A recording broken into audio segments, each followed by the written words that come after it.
yesterday.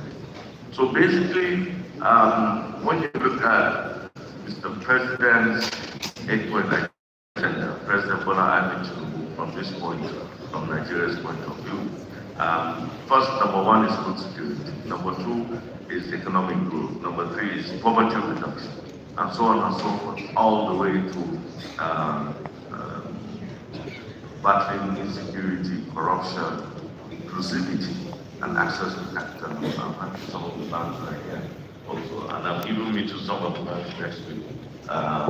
Assist smallholder farmers, not necessarily the government, but assist as well, because the smallholder farmers don't have access to capital. Areas for development practitioners, so really tapping the potential of the state and providing a program. Really be interested in your reflections regarding the response to the recent floods in your state, lessons learned from that, and overall, your direction towards a food systems approach in foreign states and the regional foreign states is so important. Deal with these areas and how we try to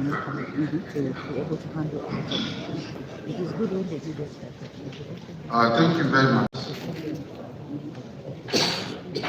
for inviting me to be a panelist in this session. But before I comment, I just want to draw the attention of the viewers that I see no reason why we don't discuss about food quality in our forum. Because food security does not mean food security in terms of quantity. What about quality? Which is very important. So whenever I'm away to attend conferences outside the African continent, people are so much concerned about food quality. But I've attended a series of elected governance forum meetings, conferences, in Niger, in Cameroon, as well as in Difa, in Myanmar. Nobody has mentioned anything about food quality. You cannot separate the two, which is very important. Then coming down to your question about the impact of the recent flooding. What measures have we taken? Generally, because of climate vulnerabilities, we have some certain challenges in the entire Sahel region. Rainfall in this zone is usually below 500 millimeters. Crops can hardly do without irrigation. This is one. This is a natural factor that we need to consider. Down northern Borno State, up to the Republic of Niger, Tipa province, and then up to the north of Chad, rainfall is very low. Usually below 250 millimeters. Crops can hardly do without irrigation. We need to address these issues. What we need from this very important team that are sitting down with us is how can we get climate resilient seeds from this sub-region in order to improve our crop production. These are some of the demands that our donor partners will look into it. Yes, we had a flood last year, just 4 months ago. It has impacted negatively on our population. Why? Because sizable number of our farmlands were destroyed by the floods. This is a natural phenomenon. But still I'm thinking about climate change because there is variation in our rainfall pattern. If you can remember some few years ago, rainfall within Maiduguri is within the range of 400 to 500 millimeters. But last year, precipitation is up to 600, 700 millimeters, with very high rainfall intensity and as well as long duration. This is what we mean by climate change. There is real climate change. As a result of emission of carbon dioxide in the atmosphere, utilisation of fossil l'organisation des femmes et des jeunes qui aujourd'hui, dans la question de sécurité alimentaire, activité agricole, représente une grande proportion. Nous savons tous que ces dernières années, la région est frappée par des phénomènes climatiques assez extrêmes qui perturbent l'activité agricole et parfois limitent l'accès à l'eau. Nous savons tous que, comme automatiquement, nous avons la problématique des inondations et la problématique de la sécheresse.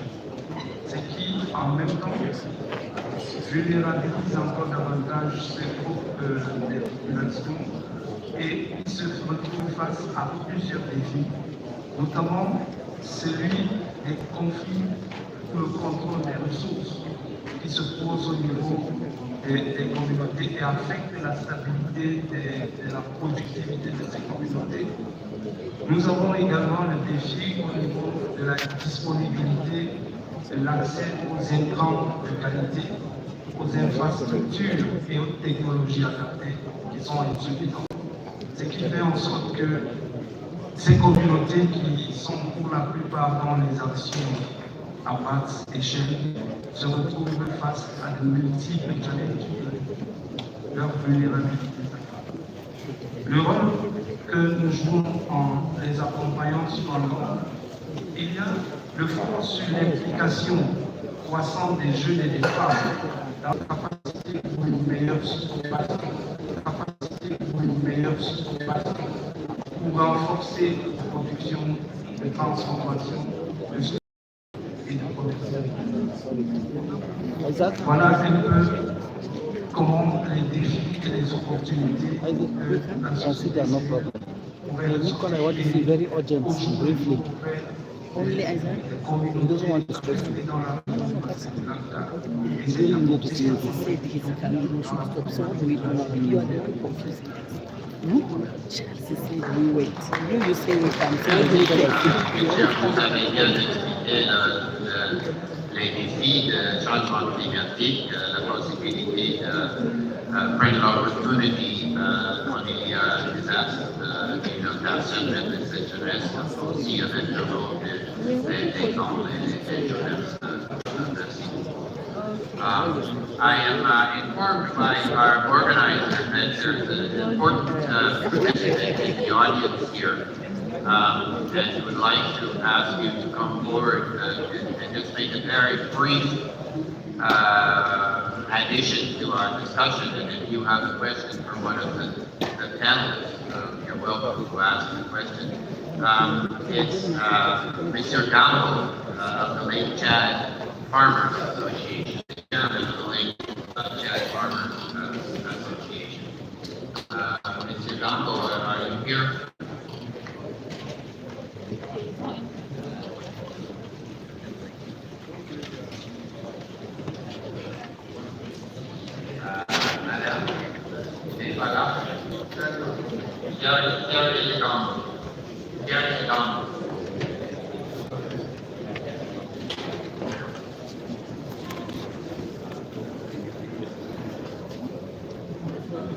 Okay, we'll continue. Thank you very much. We have about 15 more minutes, so I will try to turn back to our participation, our general participation here. If you have a very brief comment or question to ask. But let me go back to the panelists first. Because doing agriculture is an investment and it allows you to live and to eat every day. That you need to bring and invest in innovation at large scale. So for me, I want also to use the opportunity to call mainly the private sector to join our collective effort. Because we can do all, but if the private sector don't come with us, I have the opportunity to visit the agricultural training here. Very amazing, beautiful. But the private sector need to join just after this training to take opportunity, employment, mainly focus on women and youth. I don't say that the men cannot work at all, but they know the result that the women and youth bring into that. Number two, David, I want also to say that we need to anticipate. FAO, we did a study. We realized that if you anticipate and invest $1 in advance before the risk, you have the return on investment from $2.5 to $7. But unfortunately, what we are seeing is we wait until that the crisis arrives and then we want to react. We have all the information to anticipate. We already know what will be the flood that's coming during April or June next. So we need to anticipate. Lastly, I want really to call all of us to join our effort into durable solution. Yes, we need to quickly work and bring life-saving humanitarian interventions. But if you really don't invest in the long-term perspective, if you don't really invest to allow people to have their own dignity, to be able themselves, to take care of themselves, we cannot invest in a very sustainable manner.